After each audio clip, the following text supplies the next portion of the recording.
Hello everyone, I'm Alex Flink, and here today I'm going to show you how to hook up your new PlayStation 3 to your television. For this demonstration, you'll need 4 things. You'll need a power cord, a USB cable, a DualShock 3 controller, and an HDMI cable. Now the HDMI cable will be the one thing that will not come with it, everything else will. To get your HDMI cable, you either have to go online to buy one or in store. Online is the best choice, because they usually run about $5. If you're paying more than that, you're paying way too much for it.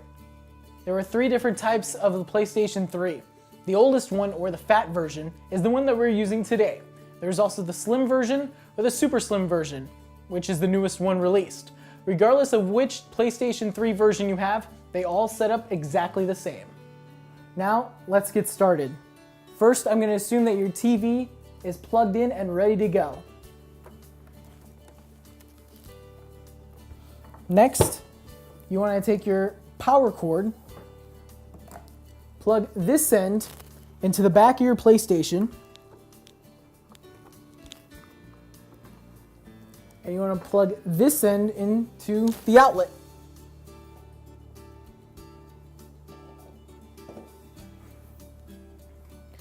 Next, you want to take your HDMI cable,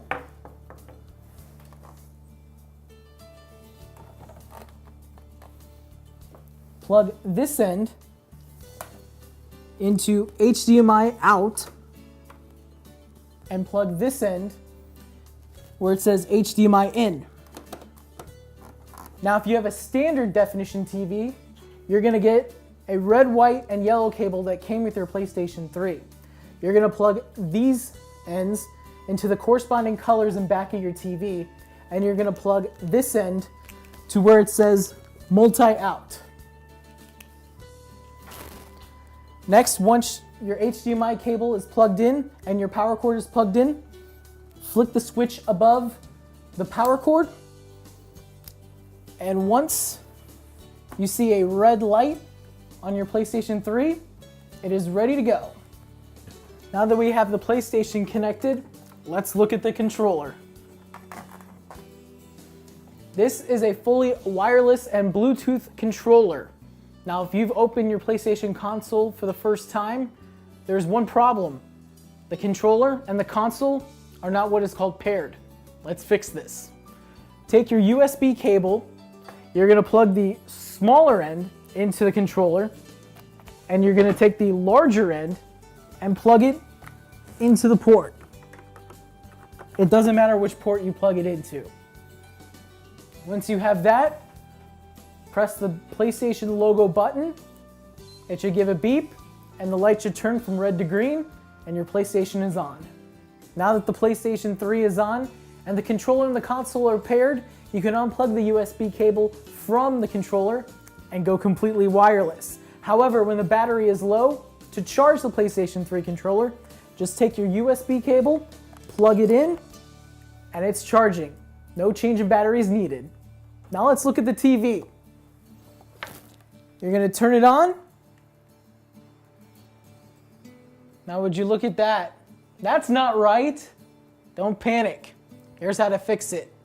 Simply locate the input or the video source button on your TV or your remote, and you want to scroll down to the HDMI input that you plugged in your HDMI cable. Now my TV only has one HDMI port, so my job is a lot easier.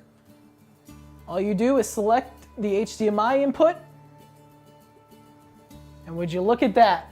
We have picture. Now that you have picture on your TV, let's go to the main reason why you bought the PlayStation 3, the gaming. It just so happens I have my copy of Little Big Planet Game of the Year Edition. Now what you want to do is take the disc out of the case and put it in the console. Now the console is a slot loading system, so if it looks like it's grabbing your fingers as you put it in, it's okay. It's meant to do that. Now by default, your game should load automatically. If it doesn't, here's what you do. Simply scroll to the right until you find the game menu, find the game you want, and select it by pushing X. And away you go. Well, that about wraps it up. But remember, games are only the beginning. You can also watch movies on Blu-ray, stream music. It even comes with a full-fledged web browser. Now, if you excuse me,